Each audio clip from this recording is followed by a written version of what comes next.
नमस्कार दोस्तों, OCN network में आपका स्वागत है। आप में से बहुत सारे दर्शकों को इसकी जानकारी मिल चुकी होगी सोशल मीडिया से और टाइम्स नाउ से भी, जो उनका नवभारत हिंदी चैनल है, उससे भी, कि उनकी एक पत्रकार भावना किशोर की गिरफ्तारी की गई है पंजाब पुलिस के द्वारा। वो एक गाड़ी में पिछली सीट पर बैठी हुई थी, यात्रा कर रही थी, ड्राइविंग कोई और कर रहा था। कोई एक्सीडेंट होता है, जिससे एक्सीडेंट हुआ है, संयोग से दुर्योग से वो दलित वर्ग की है, ड्राइविंग कोई और कर रहा है। ध्यान रखिए, उनकी रिपोर्टर पीछे बैठी है। इसके बावजूद इस रिपोर्टर पर एससी एसटी एक्ट में धाराएं लगाई जाती हैं, उनको गिरफ्तार किया जाता है, लुधियाना के एक अदालत में पेश किया जाता है और उनको अगले 14 दिन के लिए न्यायिक हिरासत में यानी जेल भेज दिया जाता है। अगर हम सोशल मीडिया पर जो उम्र आ रही है इस रिपोर्टर की, उस पर यकीन करें तो ये 20 से 25 साल के बीच की रिपोर्टर है। अभी कुछ दिन पहले अरविंद केजरीवाल जंतर मंतर पर जाकर के बेटियों की बात कर रहे थे। शायद वो भूल जाते हैं या उनकी पंजाब सरकार भूल जाती है, वहाँ के मुख्यमंत्री भगवंत मान और वहाँ की पुलिस के भावना किशोर भी किसी की बेटी है। और एक चैनल जिस तरीके से पिछले कुछ समय से उनके शीश महल को कवर कर रहा है, ये उसी चैनल से जुड़ी हुई रिपोर्टर है। और ये माना जा रहा है कि अरविंद केजरीवाल की सरकार ने, पंजाब सरकार ने, किसी इशारे पर कहीं से मोटिवेटेड होकर के या किसी को खुश करने के लिए उस चैनल की पत्रकार को इन कठिन धाराओं में बुक कर लिया, फिक्स कर दिया और अब जेल भेज दिया। क्या ये मीडिया को डराने धमकाने की कोशिश है? एक कोशिश इससे पहले वैसे उद्धव ठाकरे ने भी की थी, जब वो मुख्यमंत्री थे।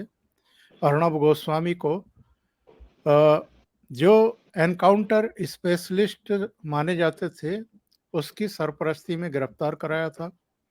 7 दिन उनको भी तलोजा जेल में रखा गया था और उसके बाद सुप्रीम कोर्ट ने उनको डांट लगाई थी, खासतौर से मुंबई पुलिस को, उनके तौर तरीकों को लेकर के।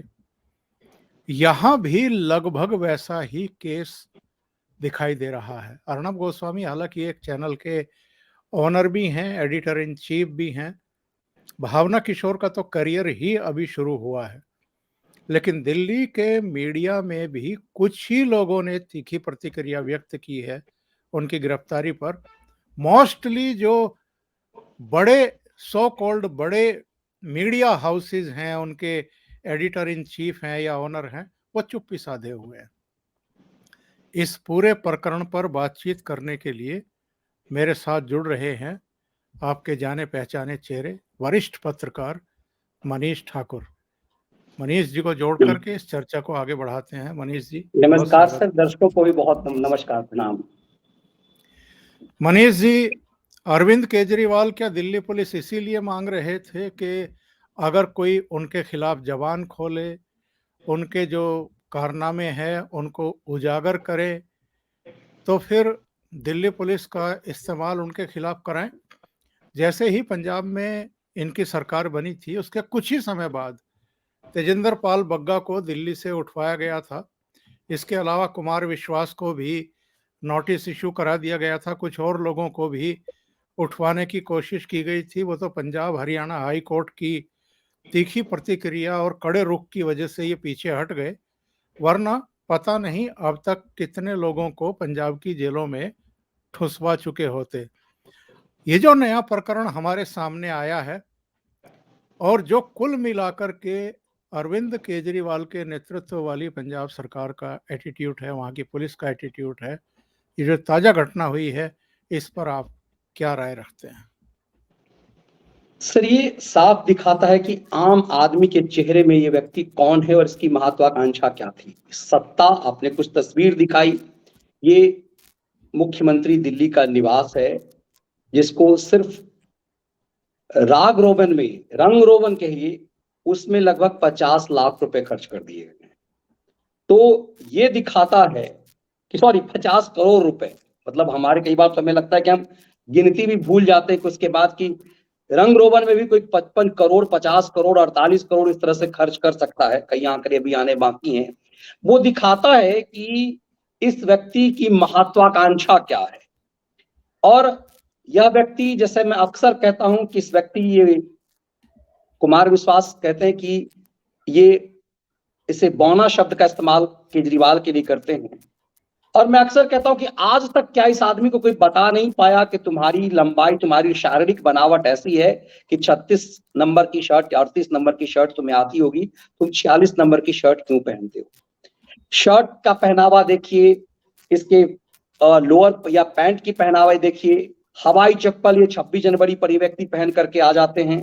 लेकिन ये सब सिर्फ कपड़ों की बात है, लेकिन इनके पहनावे से अलग हट करके यदि सरकारी निवास को देखिए, इनकी गाड़ियों की सुविधाएं देखिए, अय्याशी देखिए, तब समझ में आएगा कि क्या बनावटीपन है। पंजाब पुलिस इन्हें हाथ मिलते ही ये समझ में आता है कि दिल्ली पुलिस की चाहत इनको क्यों है। दिल्ली पुलिस की चाहत इनको प्रशासन के लिए नहीं है, इनके खिलाफ बोलने वालों को दबाने के लिए। जैसे कि हमेशा कहते थे कि आम आदमी की सरकार, आम आदमी की चीजें होनी चाहिए, आम आदमी मालिक होना चाहिए। ये व्यक्ति विधानसभा में कहता है कि मैं दिल्ली का मालिक हूं, मैं दिल्ली का मालिक हूं। ये अहंकार दिखाता है कि जिस व्यक्ति को कल्पना से परे कुछ चीजें मिल जाती है। एक बदलाव के लिए एक आंदोलन शुरू किया, उस व्यक्ति को बहुत कुछ, चूंकि इस देश की जनता बहुत हताश थी कांग्रेस के भ्रष्टाचार से। दिल्ली में एक बदलाव किया और बदलाव के बाद जो चेहरा सामने आया, उस चेहरे को भी ये उम्मीद नहीं थी कि ये सब चीजें हो जाएगी। और उम्मीद से जब ज्यादा आपको मिल जाता है तो आप कैसे अरविंद केजरीवाल बन जाते हैं, ये तस्वीर साफ है। किस तरह से तेजिंदर बंगा के साथ क्या हुआ, अपने पुराने साथी कुमार विश्वास के साथ इन्होंने क्या किया, ये बताता है कि ये व्यक्ति आम आदमी के चेहरे के अंदर किस तरह से एक भेड़िया वाले चरित्र में है। ये मामला सिर्फ इस बात का नहीं है कि एक रिपोर्टर की गिरफ्तारी हुई, उसकी उम्र कितनी है। महत्वपूर्ण ये है कि आप जो ट्विटर से दिए वो आप दिखा पाए उसे, जो संजय सिंह ने किया और जो आतिशी ने किया। वो दिखाता है कि इन लोगों को अब तक एक बात कहा गई। संजय सिंह लिख रहा है, पंजाब में बीजेपी के एक टीवी चैनल, भाषा जरा देखिए, पंजाब में बीजेपी के एक टीवी चैनल के पत्रकार ने एक दलित महिला पर गाड़ी चढ़ा दी और उसको जातिगत गालियां दी। बीजेपी हमेशा से दलित विरोधी, पंजाब सरकार ऐसे दलित विरोधी लोगों के खिलाफ सख्त एक्शन ले। ये संजय सिंह है, ये राज्यसभा सांसद हैं।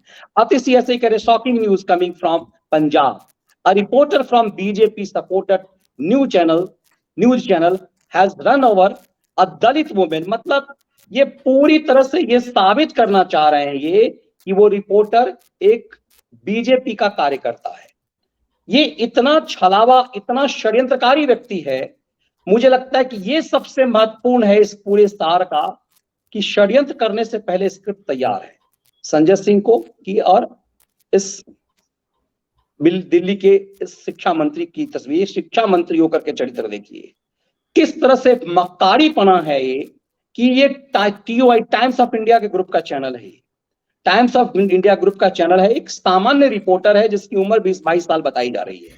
मतलब वो ये इंटेंशन ही कितना मतलब इसके लिए क्या शब्द इस्तेमाल किया जाए। 20-22 साल की एक रिपोर्टर है, कायदे से तो इस उम्र में तो मतलब रिपोर्टर बन भी नहीं पाते हैं लोग। अब कैसे बन गई है, यदि अब हो सकता है कि उम्र कुछ कम बेस आ रहा हो।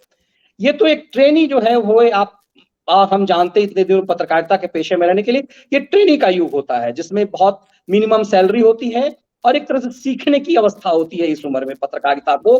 कैमरा लेकर के, चूंकि जब बहुत सारे रिपोर्टर की जरूरत होती है तो कुछ ऐसे बच्चों को भेज दिया जाता है, फील्ड में भेज दिया जाता है कि उन्हें भी अनुभव हो। ये कोई ऐसा कोई क्रांतिकारी रिपोर्टर नहीं थे कि भाई कुछ वैसा कुछ करने गए थे, ये ट्रेनी रिपोर्टर है। और उस ट्रेनी रिपोर्टर के लिए बीजेपी कार्यकर्ता एक तरह से एक ऐसा षड्यंत्र करने की कोशिश की गई है। और ये साफ तय है कि इसका मतलब है कि इस लड़की को अरेस्ट नहीं करना था, इस ट्रेनी रिपोर्टर को गिरफ्तार नहीं करना था, किसी को गिरफ्तार करना था और उसके लिए ये स्क्रिप्ट तैयार करनी थी। लेकिन इतना आसान नहीं होता कि उसमें आप जो है जाल में फंसाएं। तो एक एक्सीडेंट होता है, हो सकता है सामने किसी को लाया गया हो और कहा जा रहा है कि उसके साथ रिपोर्टर ने बदतमीजी की। अब सोचिए किसी को चोट लग जाएगा। हम लोग इतने दिन टेलीविजन चैनलों में रहे हैं, कई बार इस तरह की चीजों का सामना होता है। भीड़ भाड़ वाले इलाके में हम जाते हैं, खास करके जब ऐसी जगह पे हम रिपोर्टिंग करने जाते हैं जहां पब्लिक बहुत होती है, तो हम बहुत कुछ अपने आप को बचा करके चलते हैं, जान हमारे लिए आफत होती है। और वैसे भी जब पंजाब में रिपोर्टिंग करने गई होगी वो लड़की, तो बहुत सारे डर और खौफ उसको रहे होंगे। उसके बाद ये लग रहा है दोनों की, संजय सिंह कितने शातिराना व्यक्ति हैं ये तो सबको ही जानता है। ये पूरी तरह से स्क्रिप्ट तैयार है कि कैसे एक रिपोर्टर को, एक जर्नलिस्ट को एक पार्टी कार्यकर्ता बता दिया जाए। और एक फैशन सा चल पड़ा है कि आपको सूट नहीं करता है, एक पत्रकार की खबर आपको सूट नहीं कर रही है, एक चैनल की खबर आपको सूट नहीं कर रही है, तो आप उसे अपने विरोधी पार्टी का एजेंट बता दीजिए। और इसमें सबसे बड़ा जो मुझे लगता है कि ये जो कमी है वो इस पत्रकार बिरादरी में है, उसने इसे स्वीकार कर लिया है एक दूसरे के ऊपर आरोप प्रत्यारोप के दौर में भी। और सब इसका फायदा ये घृणित राजनीतिक एजेंडा वाले लोग करते हैं।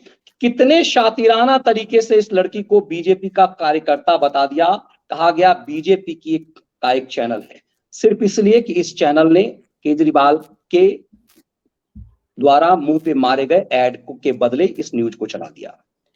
हम और आप जानते हैं सर कि किस तरह से टेलीविजन चैनलों में, जी मनीष जी एक मिनट ये देखिए, इनकी भाषा देखिए। ये लिख रही हैं कि shocking news coming in from Punjab, A reporter from A BJP supported news channel has run over A Dalit women. क्या वो लड़की गाड़ी चला रही थी? वो तो गाड़ी में पीछे की तरफ बैठी थी, ड्राइवर कोई और था। क्या उस लड़की को ये पता था कि जिसके ऊपर मुझे गाड़ी चढ़वानी है ये दलित है? मतलब इससे क्या शो करना चाहते हैं ये लोग? ये बुद्धि का दिवालियापन है, ये जनता को मूर्ख समझ रहे हैं, या एक पेशबंदी करने की कोशिश हो रही है?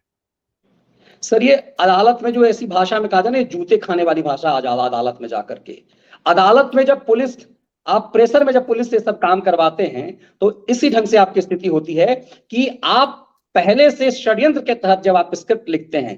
कई बार आतंकवादी जब किसी आतंकवादी गतिविधि में दिल्ली पुलिस, कई सारे ऐसे हम लोगों ने कोर्ट रिपोर्टिंग में केस देखे हैं कि आतंकी गतिविधि हुई, दिल्ली में ब्लास्ट हुआ, दिल्ली पुलिस ने टेररिस्ट पकड़ लिए, लेकिन अदालत में वो बरी हो गया, इसलिए कि टेररिस्ट तो पकड़े लेकिन दिल्ली पुलिस ने जो सर्कमस्टांशियल एविडेंस बताया वो जोड़ नहीं पाई। उस सही व्यक्ति को जो नहीं, जल्दबाजी में आपने उस इलाके के किसी नोटोरियस को, किसी बदमाश को, गुंडे को गिरफ्तार कर लिया और आप सर्कमस्टांशियल एविडेंस जोड़ नहीं पाए। तो मान लीजिए एक्सीडेंट हुआ, हो सकता है एक्सीडेंट हुआ होगा, लेकिन आपने उसे दलित बना दिया, आपने उस लड़की को जोड़ दिया। आपका षड्यंत्र कुछ और है, आपका इंटेंशन कुछ और है, तो आपका फंसना तय है। ये केस अदालत में सिरे से पहले दिन ही खत्म हो जाएगा, इसीलिए अब तक उस लड़की को पेश नहीं किया गया है, उसकी गिरफ्तारी नहीं दिखाई जा रही है। कमाल की बात ये अभी जाकर के कमेंट्स आए हैं, गिरफ्तारी नहीं दिखाई जा रही है अब तक, संभवतः अदालत में उसे पेश नहीं किया गया है। और ये सबसे ज्यादा शॉकिंग है कि इसके बाद ये प्लांटेड स्टोरी क्रिएट किया जा रहा है, और इसीलिए ये सबसे दुखद है जो आप इशारा अर्नब गोस्वामी की तरफ कर रहे थे। सबसे दुखद ये है कि कोई चैनल खुल करके इस खबर की, क्या ये न्यूज नहीं है? क्या ये न्यूज नहीं है? इतने बड़े एक चैनल के रिपोर्टर के साथ एक सरकार कर रही है, और सरकार के शिक्षा मंत्री ट्वीट कर रहे हैं, राज्यसभा सांसद ट्वीट कर रहे हैं। ये राज्यसभा सांसद यदि ट्वीट कर रहे हैं, शिक्षा मंत्री दिल्ली की ट्वीट करे, तब ये खबर है। फिर भी खबर है। आपकी दुश्मनी चैनल से हो सकती है, व्यक्तिगत आपकी प्रतिस्पर्धा हो सकती है, लेकिन ये न्यूज तो है कि एक रिपोर्टर के साथ ऐसा हुआ है। अब दिल्ली की शिक्षा मंत्री ऐसा कह रही हैं, और उसके साथ राज्यसभा सांसद जो हैं एक तरह से सर्वे सरबाब हो गए हैं। जितने लोग तिहाड़ जा रहे हैं, उसके बाद तो संजय सिंह को लग रहा है कि मैं डिप्टी, अब अगला चीफ मिनिस्टर तो मैं ही हूं, भ्रम में वो भी चल रहे हैं। इसके बावजूद किसी चैनल पे खबर ना चलना दुखद है। और मुझे आज दिख रहा था, मैं जो नविका जी हैं उनके संपादक हैं, उनके बॉडी लैंग्वेज में भी मुझे अहंकार दिख रहा था कि मैं देख लूंगी, मैं अपने हिसाब से लड़ लूंगी। ये दिखाता है कि अपने आप को टाइम्स ऑफ इंडिया ग्रुप के होने का जो अहंकार है वो जाता नहीं है। इन्हीं लोगों ने अर्नब गोस्वामी को साथ नहीं दिया। अर्नब और नविका साथ काम की हुई हैं, ये लोग साथ समकक्ष रहे हुए हैं, उम्र में नविका सीनियर हैं, लेकिन आपने उस समय भी आपने वो काम नहीं किया जिसकी अपेक्षा आज आपके पास मुंह नहीं है ये बोलने का कि मेरे साथ पत्रकारों को खड़ा होना चाहिए, क्योंकि आपने अर्नब वाले मामले में ऐसा नहीं किया। इतना ही नहीं, जो अभी जी न्यूज में रोहित रंजन है, रोहित मेरे साथ काम किए हुए है, और रोहित आज चूंकि एक जी न्यूज का सबसे महत्वपूर्ण शो रोहित शो कर रहे हैं, रोहित के घर पे पुलिस थी, सिट्टी पिट्टी गुम हो गई थी उस रिपोर्ट उस दिन। क्यों? हो ही जाएगा, किसी का भी हो जाएगा कि आप यदि पूरा सिस्टम यदि आपके घर के सामने आ जाए और कोई आपको बचाने वाला नहीं। मुझे पता चला कि संस्थान ने भी हाथ एक तरह से खींच लिए थे उस समय में। सोचिए क्या हालत, किसी दूसरे टेलीविजन चैनल पे खबर ही नहीं चल रही थी। वैसे टीवी 18 के एक एंकर के साथ यही कुछ हुआ था। वो तो सौभाग्य समझिए इन लोगों का था कि उत्तर प्रदेश में इनका निवास था और यूपी पुलिस इनको बचा ले गई, वरना वही होल होता कि और दोनों कांग्रेस शासित राज्यों से पुलिस आई हुई थी। तो ये दिखाता है कि मीडिया एक दूसरे के ऊपर आरोप प्रत्यारोप, या मीडिया भी जब विचारधाराओं से कहीं ना कहीं प्रभावित हो जाती है तो क्या फर्क पड़ता है। ये एक ऐसा दौर है जिसको बहुत गंभीरता से मुझे लगता है पत्रकारों को लेना पड़ेगा। इस पेशे के साथ एक बहुत बड़ी समस्या है, और इसके लिए मुझे लगता है कि फाइट मजबूती के साथ करना पड़ेगा। कि आप किसी जर्नलिस्ट को वो भी सोचिए सर, नए जर्नलिस्ट को, वो 20-22 साल की लड़की है, उसे तुमने बता दिया बीजेपी की कार्यकर्ता है। मतलब यदि 1 मिनट के लिए चलिए तो एजेंडा तुम बदला जो है किससे ले रहे हो, लड़ कहां जा रहे हो, लड़ रहे हो। ये चीजें दिखाती है कि आप ने अपने एड से जो टीवी चैनलों का मुंह बंद करने की कोशिश की, उसमें आप एक जगह फेल हुए, और मुझे लगता है अरविंद केजरीवाल ने सर बहुत बड़ी गलती कर ली है। मनीष जी, कुछ जरा ट्वीट देखते हैं। ये सुशांत सिन्हा का है। उन्होंने लिखा है, कल से भावना को पंजाब पुलिस उठाकर ले गई, लेकिन जब देश ने इस पर सवाल खड़े शुरू किए तो अब लीवापोती के लिए शॉकिंग न्यूज आने की नौटंकी शुरू हुई है। इससे कुछ नहीं होना, सबूत दिखाओ। लड़की ने गाड़ी कैसे चढ़ा दी, वीडियो कहाँ है? रिपोर्टर तो पीछे बैठी थी, गाड़ी तो वैसे भी ड्राइवर चला रहा था। दिल्ली से गई रिपोर्टर को पंजाब की महिला की जाति कैसे पता चल गई, जो उसने जाति सूचक गाली दे दी? पुरुष पुलिसकर्मी क्यों लेकर गया महिला रिपोर्टर को? उस पर एफआईआर की जानकारी तुरंत क्यों नहीं दी? अंधेरा होने के बाद भी महिला को थाने में बैठाकर रखने का नियम क्या है? कई सवाल इन्होंने खड़े किए हैं पंजाब पुलिस पर भी। और पंजाब पुलिस तो मुझे लगता है कि टूल है, मोहरा है। दिशा निर्देश तो कहीं और से हैं कि उठा लो, गंभीर धाराओं में बुक कर दो, फिक्स कर दो और अंदर कर दो। अभी जानकारी मिल रही है कि लुधियाना की कोर्ट में उन्हें पेश किया गया और कोर्ट ने 14 दिन की न्यायिक हिरासत में जेल भेज दिया है भावना किशोर को। ये कितना शॉकिंग है और हमारा लोकतंत्र किस दिशा में जा रहा है मनीष जी? सर देखिए, जो धाराएं हैं बड़ी षड्यंत्र के साथ वो लगाई गई, और हम आप जानते हैं कि रेप और ये SC/ST एक्ट, ये इतना गंभीर आरोप है। इन दोनों मामले में आप एकदम से निसहाय स्थिति में हो जाते हैं। यदि सामने एक महिला जो आपकी सहकर्मी रही हो, आपके साथ यदि 10 मिनट कहीं कई बार तो सर डर लगता है कि मैं सिनेमा हॉल में कल देखने गया था द केरला स्टोरी, अकेले था, मेरे बगल में महिला बैठ गई थी, अंधेरा, कुछ महिलाएं थी, तो ऐसी स्थिति में डर लगता है कि वो महिला यदि बगल में बैठी, आप फैमिली के साथ नहीं है, आप अकेले हैं, तो आपको डर लगता है कि कहीं यदि वो कुछ कह दे कि तूने बॉडी टच किया तो आसपास के लोग आपके खिलाफ हो जाएंगे और आपके पास बचने का कोई उपाय नहीं रह जाएगा। हमारा कानून इतना लचर है कुछ मामलों में कि इस तरह के मामले में छेड़छाड़ के आरोप में लड़की के बयान ही काफी हैं, रेप के मामले में लड़की महिला का बयान काफी है आपके जेल जाने के लिए, अंदर तक सरने के लिए। SC/ST एक्ट में कुछ भी नहीं है, सिर्फ वो कह दे कि आप मुझे जाति सूचक गाली दी है। अब ये लड़की आती कैसे रिपोर्टर के सामने में? एक छलावा का गढ़ा गया कि इस लड़की का एक्सीडेंट हुआ तो इसने विरोध किया और उसके बाद इसने रिपोर्टर ने उसे जाति सूचक शब्द का इस्तेमाल भी कर दिया। अब सोचिए किसी अननोन पर्सन के बारे में जाति भी कैसे उस रिपोर्टर को पता चल गया यदि रोड पे चल रही है तो।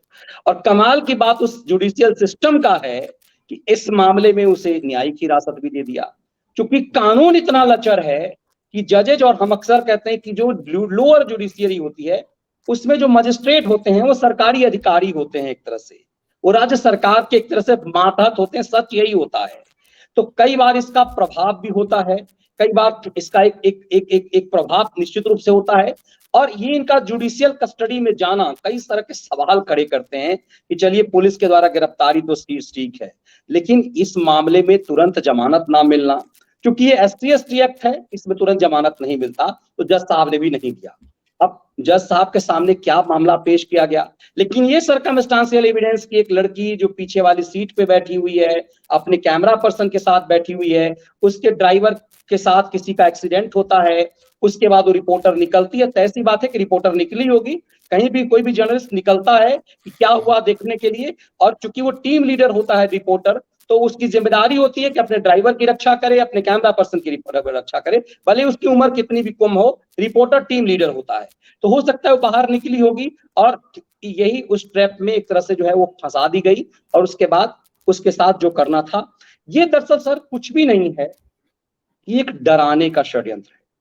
ये आप जैसे लोगों को भी डराने का है कि हम और आप यूट्यूब पे जो जर्नलिज्म कर रहे हैं उसके लिए भी है कि आप हमारे खिलाफ बोलने से पहले सोचिए।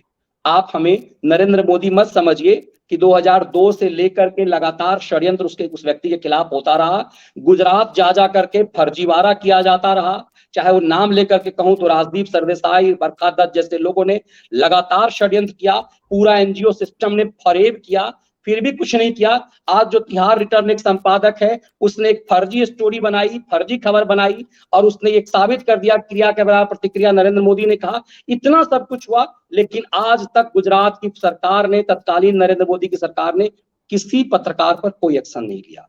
फिर भी कहा जाता है कि ये जो नरेंद्र मोदी की सरकार है केंद्र में, वो आज भी जो देखिए, आज भी बड़े बड़े जो खलियर खैराती हो चुके हैं, जिन्हें मैं खलियर खैराती कहता हूं, जो एक समय बड़े तोपची थे, उनका एजेंडा देख लीजिए, वो खुल करके उनका हर चीज में एजेंडा सिर्फ वही है। चाहे वो कोई ऐसा पत्रकार हो जिसका कुल जमा पूरी पूंजी राजीव शुक्ला के पूंछ पकड़ कर संपादक बनने की हो, या फिर जितने भी हाथ मसल मसल करके बहुत क्रांतिकारी करने की हो, जितने ये खलियर हैं उनके हर स्टोरी सिर्फ एक षड्यंत्र, झूठ और फरेब के आधार पे हो। आज तक उनके खिलाफ कोई कार्रवाई नहीं हुई, लेकिन और फिर भी माहौल बनाया जाता है ये सरकार चौथे स्तंभ को गिराना चाहती है, अभिव्यक्ति की आजादी नहीं है। लेकिन इन लोगों को देखिए सुनने को तैयार नहीं है, रत्ती भर अपने खिलाफ। ये सब कुछ भी नहीं है, ये हमें आपको डराने का एक षड्यंत्र है कि डर जाओ। आज के बाद हमने टाइम्स नाउ जैसे ग्रुप की ये भावना कोई 22 साल की लड़की का मामला नहीं है सर, ये बिग टाइम्स नाउ जो देश के सबसे बड़े मीडिया ग्रुप, जिसके संपादक एक समय कहा करते थे, आपको बेहतर पता होगा कि जिसके संपादक एक समय कहा करते थे कि प्रधानमंत्री के बाद सबसे बड़ा पद TUI के संपादक का होता है, उनको एक गुमान था। उस ग्रुप के एक पत्रकार के साथ ऐसा कुछ हुआ है, और वो कंटिन्यूअसली वो चैनल चला रहा होगा, उसके जितने साइड चैनल हैं वो चला रहे होंगे। उसके बाद ये दरअसल ये दिखा रहे हैं कि हम यदि टाइम्स ऑफ इंडिया के ग्रुप के एक पत्रकार के साथ ऐसा कर सकते हैं तो किसी दूसरे पत्रकार के साथ हम क्या कर सकते हैं, ये समझ लो। और चूंकि तमाम मालिकानों को इतना पैसा जा रहा है सर एड में कि कोई सरकार कर नहीं सकता, इसलिए दूसरों के मुंह पे जाबी लगा हुआ है, जैसे बैल को खान भोजन वो कर ना ले, जो हमारे यहाँ तो जाबी कहते हैं, पता नहीं आपके यहाँ क्या कहते हैं उसे, जो मुंह में लगाया जाता है जानवरों को।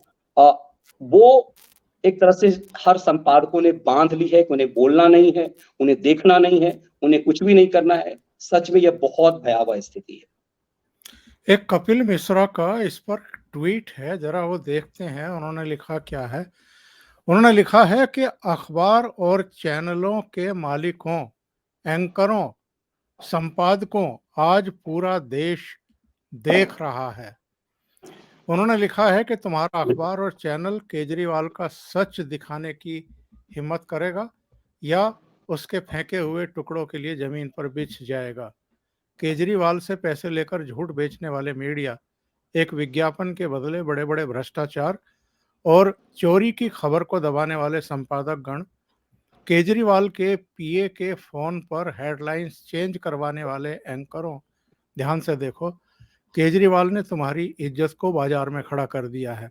आज केजरीवाल जो कर रहा है वो सीधे सीधे हर पत्रकार, संपादक और चैनल के मालिक को चुनौती है। एक तरफ है स्वाभिमान, दूसरी तरफ केजरीवाल के फेंके हुए टुकड़े। बोलो क्या चुनोगे?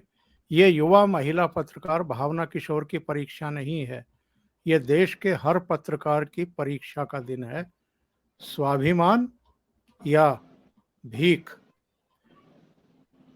बहुत सख्त शब्दों का इस्तेमाल कपिल मिश्रा ने किया है, लेकिन मुझे लगता है कि सही शब्दों का इस्तेमाल किया है। आज का मीडिया जितना बटा हुआ है, और मैं तो कहूंगा कि जितना अनैतिक है, अनैतिक तौर तरीके अपना रहा है मीडिया हाउसेस को चलाने के लिए। वो एक गाना भी हुआ करता था, तमाशा देखो पैसा फेंको तमाशा देखो। तो ये अरविंद केजरीवाल से बेहतर कौन जानता है, या हमसे आपसे बेहतर कौन जानता है, खास तौर से दिल्ली का जो मीडिया जिस तरीके से इनकी ताल पर ठुमके लगाता रहता है। ऐसे में क्या हम ये अपेक्षा करें कि जब जब इस तरह की हरकतें होती हैं, चाहे अर्नब गोस्वामी के साथ हो, चाहे भावना किशोर के साथ हो, तब क्या मीडिया कभी तो उसके जो भीतर की जो गैरत है वो ललकारेगी उसको, या नहीं ललकारेगी? आपका क्या मानना है? बिल्कुल सर, वही बात जो हम लोग कर रहे थे, मुझे लगता है कपिल मिश्रा ने उसी को विस्तार से थोड़ा किया है। अक्सर ये होता है कि सर, जैसे कि मौत, युधिष्ठिर से जब यक्ष ने पूछा कि आश्चर्य क्या है, तो पांचों भाई नहीं बता पाए, चारों भाई युधिष्ठिर ने बताया आश्चर्य क्या है। मौत सबकी होनी है, लेकिन हमें अपने ऊपर नहीं लगता, हमारे अपने परिजनों के लिए कि ये भी कभी चले जाएंगे, ऐसा नहीं लगता। वैसे ही हर पापी को लगता है कि वो सिर्फ पाप कर सकता है, उसको कुछ नहीं होगा। उद्धव ठाकरे को कभी ये नहीं लगा हुआ था कि वो जो भीख में सत्ता उसे मिली हुई है, उस सत्ता का दुरुपयोग करके उसने जिस तरह से अपने खिलाफ बोलने वाले मीडिया हाउस पत्र सबसे बड़े संपादक उस दौर के दबाने की कोशिश की, उद्धव ठाकरे ने सोचा नहीं होगा। उद्धव ठाकरे की गलती से न केजरी सीख रहे हैं, और भगवंत मान को तो मैं बेचारा मान रहा हूं, वो तो मतलब पंजाब बेचारा है, भगवंत मान बेचारे हैं। शाम के बाद भगवंत मान किस कंडीशन में रहते होंगे, चूंकि पार्लियामेंट कवर करने के दौरान भगवंत मान को बहुत नजदीक से देखा हुआ है, देखने का सौभाग्य मिला है, तो भगवंत मान किस कंडीशन में होते होंगे, तो शाम का भी इंतजार वो नहीं करते हैं। वैसे दूसरी चीज सर पत्रकारों के लिए भी है, अर्नब गोस्वामी के साथ जो हुआ, दूसरों ने नहीं सोचा कि उनके साथ भी वही होगा। उन्हें लगता है कि बस वो एक्टर हैं, वो सर धज करके कोट टाई लगा करके आ जाएंगे, ज्ञान दे देंगे, दुनिया उनके ज्ञान, अरे आपके ज्ञान को कोई नहीं देखता।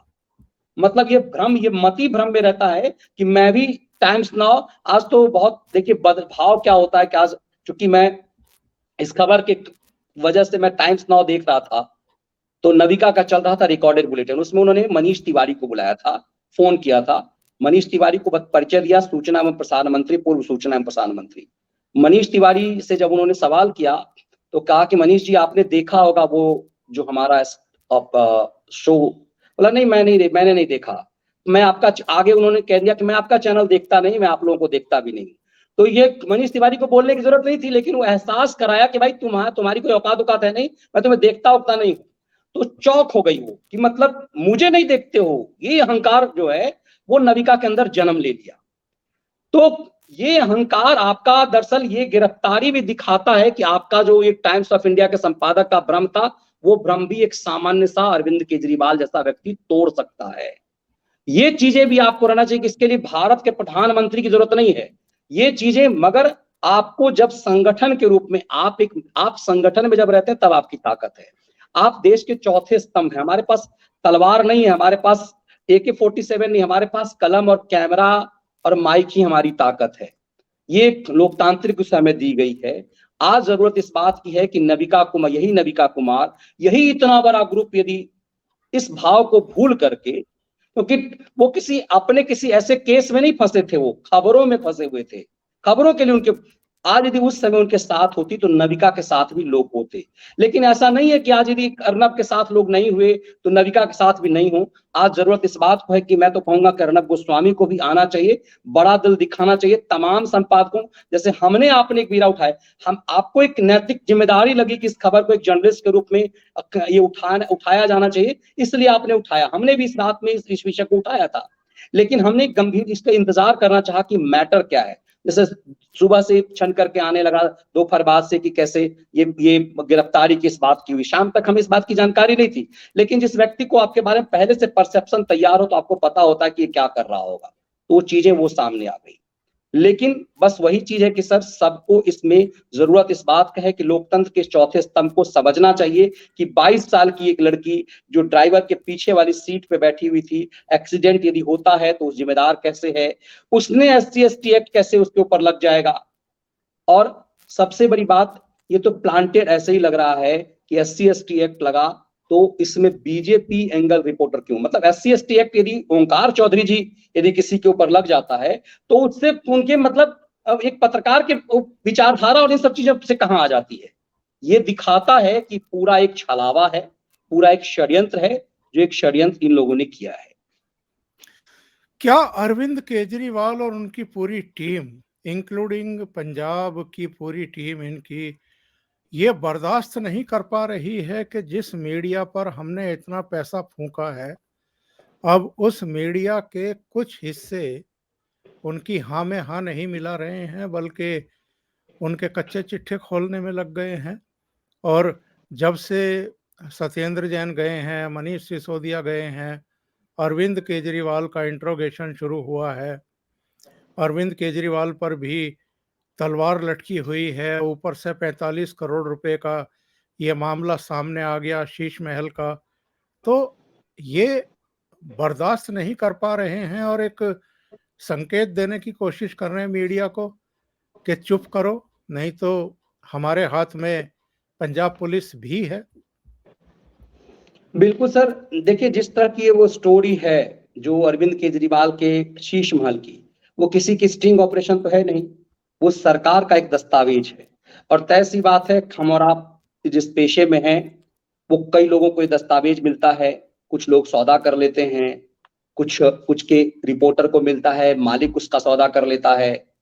अल्टीमेटली इतना तो तय है कि सिर्फ ये न भारत के पास नहीं गया होगा, हो सकता है कि इसके अंग्रेजी चैनल के पास गया हो, कुछ और चैनल के पास गया हो, किसी ने नहीं किया हो। किससे करवाना है, सोर्स ये भी देखता है कि हमें किस अखबार में खबर ब्रेक करानी है, ये भी एजेंडा होता है उसमें। चूंकि अरविंद केजरीवाल देश के एक ऐसे पार्टी के अगुवा हैं जो सबसे ज्यादा एडवर्टीजमेंट में खर्च करता है सभी चैनल को जरूरत के मुताबिक। अब ऐसे में किसी चैनल की हिम्मत किसकी हो पाई कि हम ये खतरा मोल लें कि इतना बड़ा ऐड। अब टाइम्स ऑफ इंडिया ग्रुप इतना बड़ा है कि उसके लिए हो सकता है कि इस तरह के ऐड जो है उसके लिए छोटी रकम है, इतना बड़ा ग्रुप है वो, तो उसने एक चुनौती ले लिया होगा। केजरीवाल को समझ में आ गया होगा कि ये अब हमारे हाथ से निकल चुका हुआ है, लेकिन दूसरों को डराना है कि कल कोई भी दूसरा चैनल भी ऐसा करने लगे तो क्या होगा। इसलिए ये जो हम लोग लगातार बात करें, ये बिल्कुल डराने का षड्यंत्र है कि हमें यदि हमारे साथ हमारे ऊपर यदि हमला करोगे तो ये हाल होगा, ना सिर्फ ये हाल होगा बल्कि तुम्हारा हम एडवर्टीजमेंट भी बंद कर देंगे। टाइम्स ऑफ इंडिया के पास तो दूसरे जगह से बहुत सारे जगहों से आ जाएगा, तुम लोगों के पास तो एक बड़ा साधन माध्यम हम ही है। तो जो मीडियोकर चैनल्स हैं उनके ऊपर एक बड़ा दबाव इस पूरे मामले को लेकर के आ गया हुआ है, और इस मामले में सतही तौर पे शुरुआती तौर पे केजरीवाल को लग रहा है उनकी पूरी टीम को कि हम सफल हो गए हैं। बहुत बहुत धन्यवाद मनीष जी, इतना समय निकालने के लिए ओशियन नेटवर्क के लिए और एक बहुत ही महत्वपूर्ण मुद्दे पर चर्चा करने के लिए। बहुत प्रणाम सर, आभार आपका। नमस्कार। नमस्कार सर।